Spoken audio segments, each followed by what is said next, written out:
Yo people tout le monde, j'espère que vous allez bien. Écoutez, moi ça va nickel. Et aujourd'hui on se retrouve dans une toute nouvelle vidéo en compagnie de... Moi de PX. PX Liarn, les amis avant tout. Déjà, abonnez-vous à sa chaîne tout de suite. Voilà, je dis ça nickel. Description. Dans la description, voilà. Et en fin de vidéo aussi. Je suis en rush en ce moment, road to 50 abonnés. Exactement. T'es à combien là? 44. Ça s'affichera juste ici là. 44 abonnés. Vous savez ce qu'il vous reste à faire, 50 abonnés. Let's go. Je fais des vidéos qualitatives. Exactement. Donc aujourd'hui, une nouvelle vidéo sur quoi? Parce que je vous explique un truc. Avant-hier, je l'avais expliqué et je lui ai dit, c'est vrai, tu viens demain et tout, j'ai complètement oublié. Et du coup, il me dit, il faut qu'on fasse une vidéo tous les deux. Il me dit, sur quoi? Je dis, je te dis rien, je te prends l'improviste tout de suite.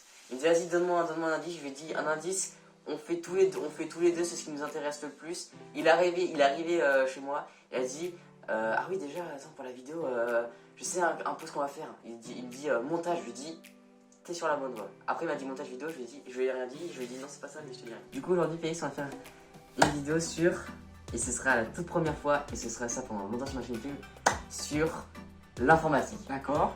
Aujourd'hui cette vidéo là, ce sera pour les personnes par exemple qui voudront construire un PC et tout.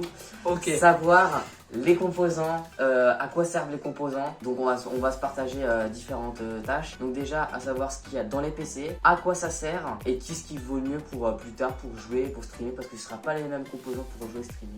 Donc voilà tout ça dans cette vidéo. Cette intro est déjà trop longue. N'hésitez pas bien sûr à vous abonner, à liker, à commenter la vidéo, à activer les notifications. Je vois toi. Et j'ai vu aussi sur ma chaîne YouTube que plus de la moitié des personnes qui regardaient une vidéo n'étaient pas abonnées. Donc faites-le maintenant. Je vous conseille de vous abonner parce qu'il y a des très très grosses choses qui arrivent. Donc on va se retrouver tout de suite. Ça va trop bien avec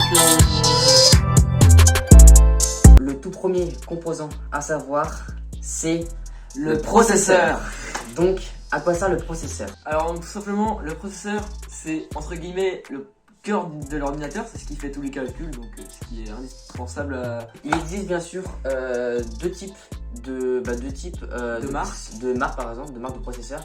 Donc il y a Intel et Ryzen, donc je pense que vous les connaissez. Enfin Ryzen plutôt AMD, Intel et AMD, c'est plutôt ça. Donc Intel, donc tout simplement les processeurs que si vous ne connaissez rien, c'est toujours les chiffres impairs. Donc ça fait 3, 5, 7, 9. Si je me trompe pas, 3, 5, 7, 9. Et il y a différents, donc là il y a i9 et tout, Intel, donc les i3, i5, i7, i9. Il y a les Ryzen, donc Ryzen c'est Ryzen 3, etc.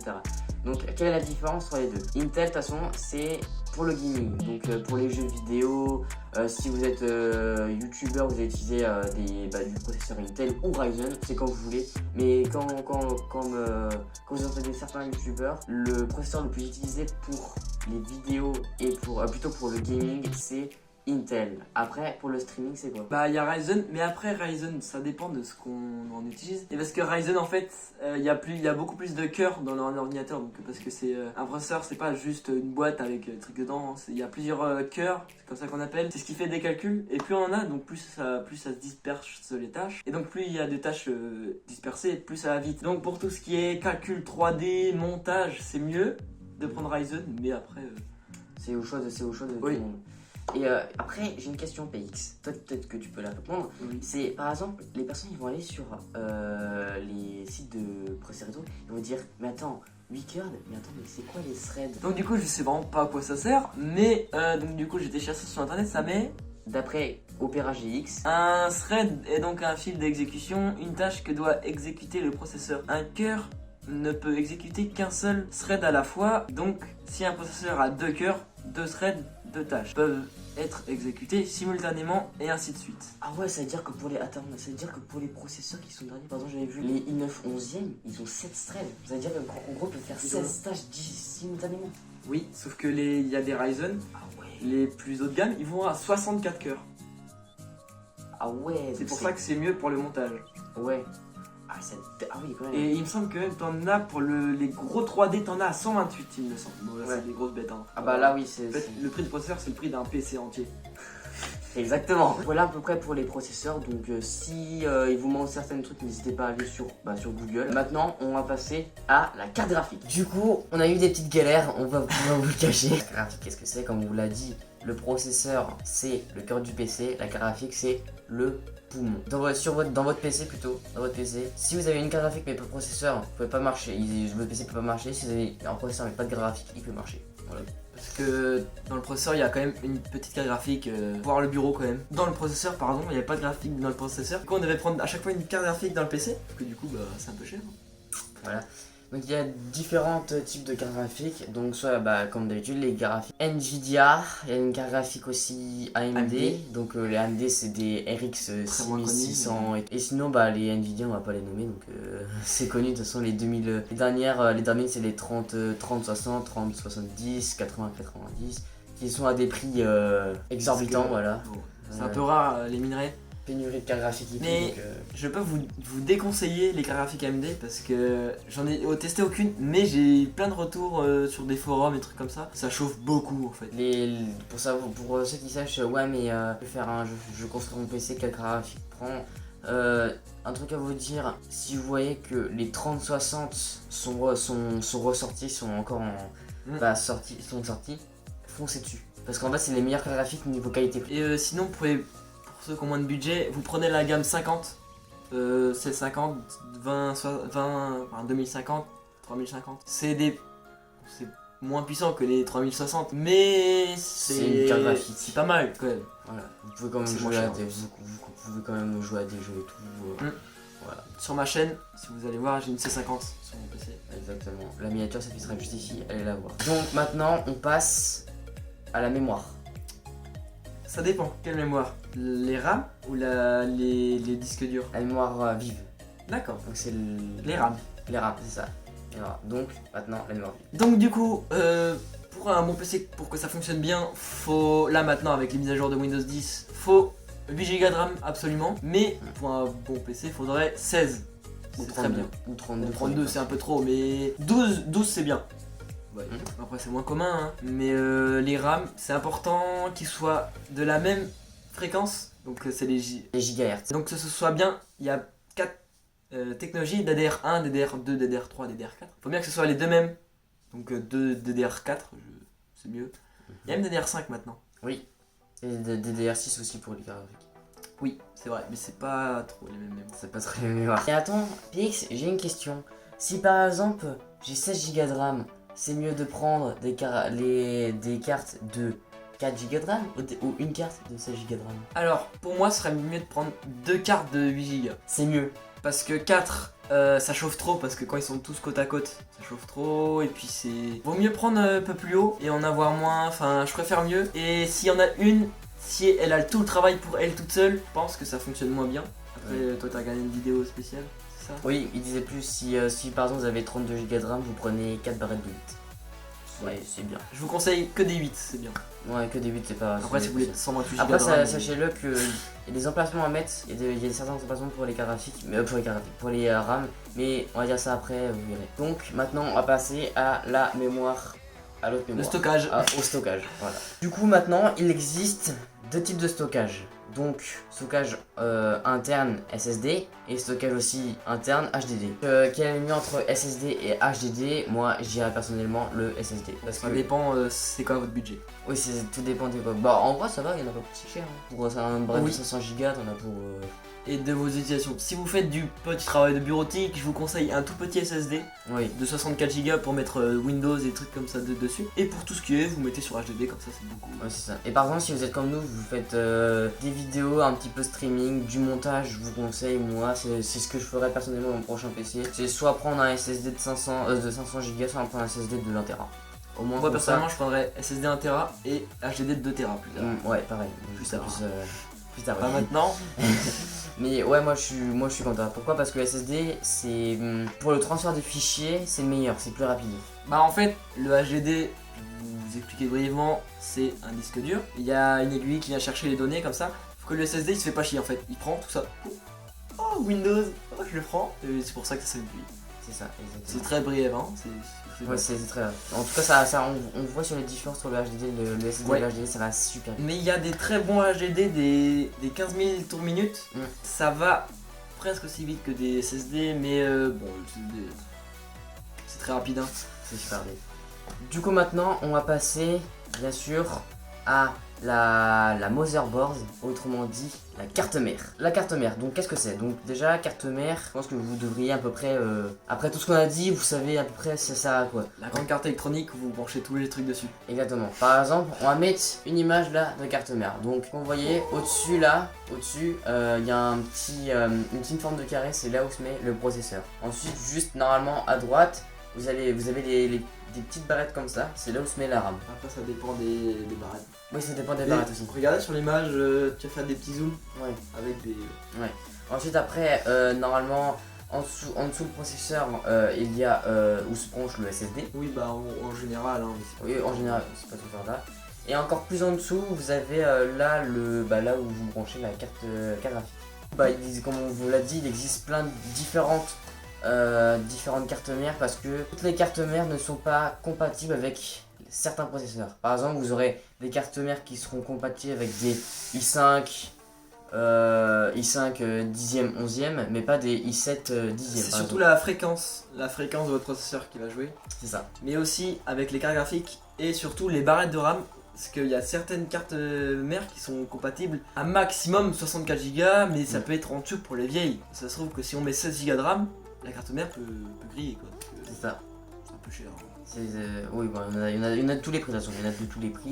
Mais voilà après à quoi ressemble la carte mère et quels composants il y a dedans. Bah quasiment tous les composants quoi. Maintenant on va passer à l'alimentation. Donc l'alimentation c'est important parce que sans ça rien fonctionne en fait. Faut calculer en fait tout ce que les composants ont besoin de watts. Et l'alimentation vous la branchez. Souvent les plus c'est 750 watts, souvent ce qu'on prend en général 800 watts. Ouais 800 watts quasiment. Entre les grosses configs en général. Entre 600 et 800 watts. Mais ouais, pour les petits PC, il y a du 500 watts, ça suffit. 500 watts, il y a du... Bah, sans carte graphique, 500 watts, ça suffit. Oui, sans la carte graphique. Après, avec les cartes graphiques, moi j'irais plus dans le 650. Parce que la carte graphique... Ça prend dans l'alimentation. Ouais. Donc voilà, l'alimentation c'était juste ça, c'est juste un truc. Du coup maintenant, on va passer au refroidissement. Pour le refroidissement, et ce sera la dernière partie de cette vidéo, le refroidissement c'est ce qui permet bien sûr à votre processeur de ne pas trop chauffer. C'est ça. Votre PC en général. Ou votre PC en général, oui. C'est surtout ça. Donc il existe plein de types de refroidissement. Donc les ventirades. Donc, les ventirades, moi j'en ai un dans mon PC fixe. Mais je vous ne conseille pas trop le ventirade. Pourquoi? Vous me direz pourquoi? Parce qu'en fait, il y a deux différences de refroidissement. Il y a à ventilo, donc les ventirades, ou à water cooling. Donc water cooling c'est de l'eau qui vient refroidir le processeur et tout, voilà. On vous montrera à peu près certains PC qui ont des water cooling, vous verrez, c'est magnifique. La différence c'est que le ventirad c'est que c'est de l'air, sauf que c'est déjà de l'air dans le PC. Donc par exemple si votre PC il est en marche depuis au moins 5 heures, du coup, ça chauffe bien. Si on a un ventirad, faut des ventilateurs qui refroidissent dans le boîtier. Ouais. C'est pour ça que il y a des ventilateurs. C'est ça, mais comme je vous le dis, le ventirad normalement ça fait, vous dites oui mais ça fait quand même de l'air froid et tout. Ouais un petit peu, sauf que le truc c'est que c'est ce qui va dans le ventirad, après ce qui ressort c'est de l'air chaud du coup, parce que l'air chaud il est réchauffé par tous les composants. Du coup ça revient dans le ventirad, et le ventirad il peut pas traiter tout le truc, donc il y a quand même assez de... Après pour les petits PC, oui, après pour les largement. Exactement. Maintenant le water cooling, la différence c'est qu'il y a plusieurs types encore de water cooling. Il y a le water cooling avec ventilo, donc petite image juste ici. Et les water cooling custom. Donc le water cooling avec ventilo, c'est les water cooling que vous mettez sur le processeur, donc comme si c'était un ventirad. Sauf qu'en fait vous avez deux petits tuyaux qui montent vers votre PC, au-dessus de votre PC, et où il y a deux ventilos. Je vais vous mettre une image juste ici, comme ça après vous voyez à peu près ce que c'est. Après le water cooling custom, c'est votre water cooling, donc vous pouvez le mettre où vous voulez, tout simplement. Quand même, vous voudrez mieux réfléchir, comme par exemple ici. La différence entre les deux c'est que en fait en faisant un water cooling custom vous pouvez refroidir plusieurs types de composants. Par exemple le water cooling normal il refroidit généralement que le processeur. Ouais. Que le water cooling custom par exemple il peut refroidir le processeur et la carte graphique. Exemple juste ici. Voilà à peu près les différents types. Moi personnellement, pour commencer, le premier PC au moins avant tirade. Après le budget un peu plus élevé, on met un water cooling normal. Et après, si on s'y connaît un peu plus, on peut faire du water cooling custom. Ça va plus loin là quand même. Exactement, bah ça revient un petit peu un peu plus cher, mais ça c'est mieux. Oui, ouais, un tout petit peu. Donc voilà pour le water cooling. Maintenant, je vais faire passer des petites séquences avec des PC magnifiques, avec un magnifique water cooling. En vrai, il y en aura deux. Je vous commencerai par les water cooling normal, donc avec les ventilos au-dessus, et le water cooling custom. Mais attention, ça peut tourner Minecraft à 1000 FPS. Exactement. Vous êtes prêts? Let's go. C'est parti.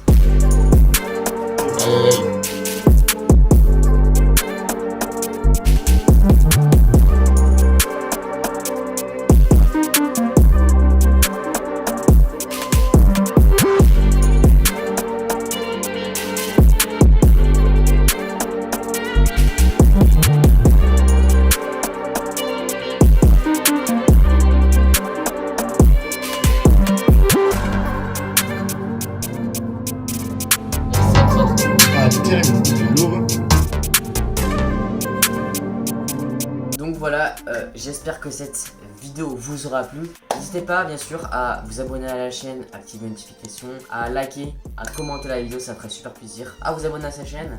Oui, ça me ferait vraiment plaisir hein, parce que franchement je suis en rush de vidéos en plus. Chaque mercredi 16h45 une vidéo. Si jamais il n'y a pas de vidéo à 16h45, venez sur mon Discord, il y a forcément des annonces. Exactement. Donc si jamais, comme je dis, vous voulez plus de vidéos d'informatique et tout, n'hésitez pas bien sûr à le dire en commentaire. On va essayer de répondre à vos questions concept, oui, tout simplement. Un maximum de questions. Exactement. Et on vous dit par exemple si vous voulez un peu plus de montage, donc à peu près comment on parle ça, de travaux pratiques à peu près.